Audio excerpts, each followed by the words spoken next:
नमस्कार, मैं नीलम गाशव। आप देख रहे हैं देश का बढ़ता हुआ चैनल लाइफ हस। राजा और सोनम की जो ये हत्या का कांड है वो सबको चौंकाने वाला है। सोनम ने ही राजा को दिया था खाई में धक्का। आरोपियों ने बताई हत्या के पहले की खौफनाक सच्चाई।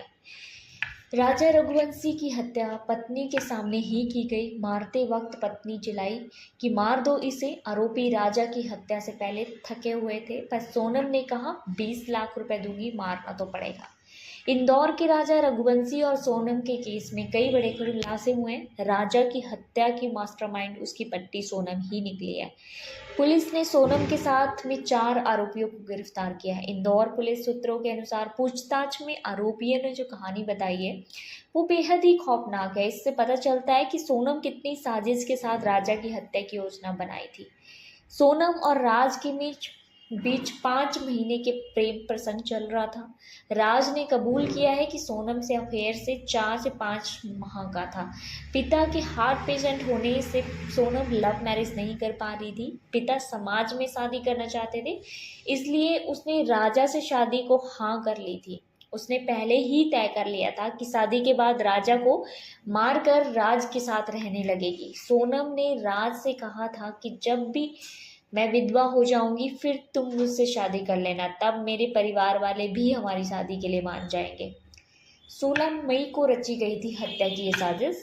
इसके बाद राजा और सोनम की 11 मई को शादी हुई। दोनों के परिवार बहुत खुश थे। सोनम भी परिवार में घुल मिल गई और कभी अपनी साजिश का शक नहीं होने दिया। 16 मई को सुपर कॉरिडोर के कैफे में राजा की हत्या की साजिश रची गई। प्रेमी राज ने दोस्त विशाल चौहान, आकाश राजपूत और आनंद कुर्मी के साथ में लिया। उसी रात 6 घंटे तक फोन पर सोनम को हत्या की पूरी योजनाएं समझाई गई। हत्या के पहले राज ने आरोपियों को 50,000 की कीपैड, एक एंड्रॉइड मोबाइल और नई सिम दिलाई। ये सब चीज़ें आरोपियों ने सोनम को दी। इसी नंबर और फ़ोन से सोनम शिलांग जाने के बाद तीनों में संपर्क कर रही थी। प्रेमी राज को जब सोनम ने 22 मई को शिलांग के लिए निकलने की बात कही तो राज ने आरोपियों के टिकट कराए, लेकिन ऐन वक्त पर खुद ने जाने उसे मना कर दिया। राज इंदौर से ही तीनों को डायरेक्शन देता रहा। वह यहाँ पर राजा के अंतिम संस्कार में भी शामिल हुआ था ताकि किसी को कोई शक ना हो। आरोपियों ने ये भी बताया कि वे राज के कहने पर ही शिलांग आए। राजा को जिस छोटी कुल्हाड़ी से मारा वह ऑनलाइन गुवाहाटी से खरीदा था। आरोपी उनके होम स्टे से 1 किलोमीटर दूर ही ठहरे थे। सोनम आरोपियों को पल पल की लोकेशन दे रही थी। यहाँ पर किराए की बाइक ली और राजा सोनम ने पीछे घूमने लगे। आरोपियों ने पुलिस को बताया कि 23 मई की दोपहर 1:30 बजे राजा की हत्या की गई। 23 मई को सोनम ने अपरा एकदशी का व्रत किया था। यह बात उसने फोन पर ही अपनी सास को भी बताई थी। मान्यता है कि यह व्रत पापों से मुक्ति और मनोकामना पूर्ण करने के लिए ही किया जाता है, लेकिन सोनम ने इसी दिन हत्या को अंजाम दिया। दोपहर में सोनम फोटोशूट के बहाने राजा को सुनसान जगह ले गई। आरोपियों ने पुलिस को यह भी बताया कि पहाड़ी पर चढ़ाई बहुत थी और पीछा करने में भी बहुत थक गए थे। उन्होंने सोनम से ये कहा कि वे राजा को मार नहीं पाएंगे। इसके बाद सोनम ने उन्हें कहा कि मैं तुम्हें 20 लाख रुपए दूंगी।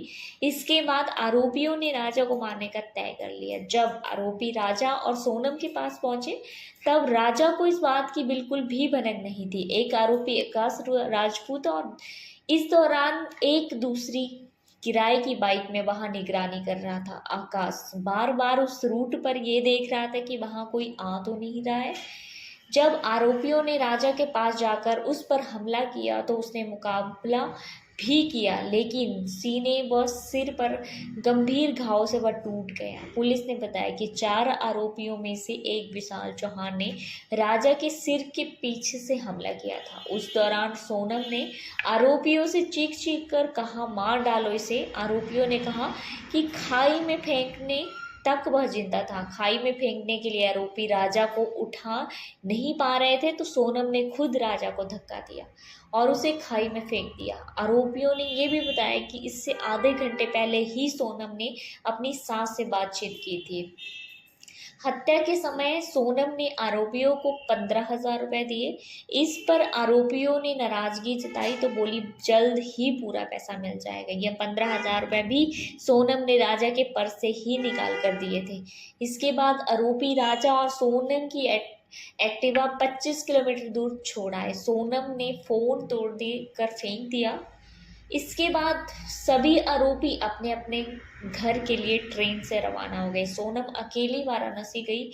यहाँ बस स्टैंड पर 2 लोग उससे छोड़ने गए। वाराणसी के बाद वह कहाँ गई इसकी जानकारी अभी पुलिस नहीं निकाल पा रही थी। इस दौरान सोनम पूरे केस में नजर रखती रही। जब पुलिस ने राज कुशवाहा और सभी आरोपियों को पकड़ा तो वह टूट गई और बस में अकेली गाजीपुर पहुंची। यहाँ पर एक ढाबे वाले से फ़ोन लेकर उसने घर पर बात की। इसके बाद पुलिस पहुंची और सोनम को पकड़ा गया। इस मामले में मेघालय के एसआईटी चीफ हरवर्थ पिन्यात खरकोंगरे ने कहा कि हमारी टीम अपने अपने एरिया में सबूत इकट्ठा किए हैं। सारे सबूतों को इकट्ठा करने पर पता चलता है कि ये एक साजिश थी। सोनम इसकी मुख्य किरदार है। वहीं मेघालय के ईस्ट खासी हिल्स के एसपी विवेक सेयम ने कहा है कि हमें यकीन हो गया है कि इसमें सोनम का ही हाथ है। तभी हमने अपनी 2 टीमों को एमपी और यूपी रवाना किया। हमने जो सबूत इकट्ठा किए थे उसके आधार पर हम सोनम से पूछताछ करेंगे। राजा की हत्या के बाद वह कहाँ गई, पूछताछ के बाद ही पता चला। वहीं इस मामले में मेघालय के गृह मंत्री प्रेस्टोन टेंगसांग ने एक मीडिया इंटरव्यू में कहा कि अगर यह लूट का केस होता तो आरोपी सोनम जिंदा क्यों छोड़ते,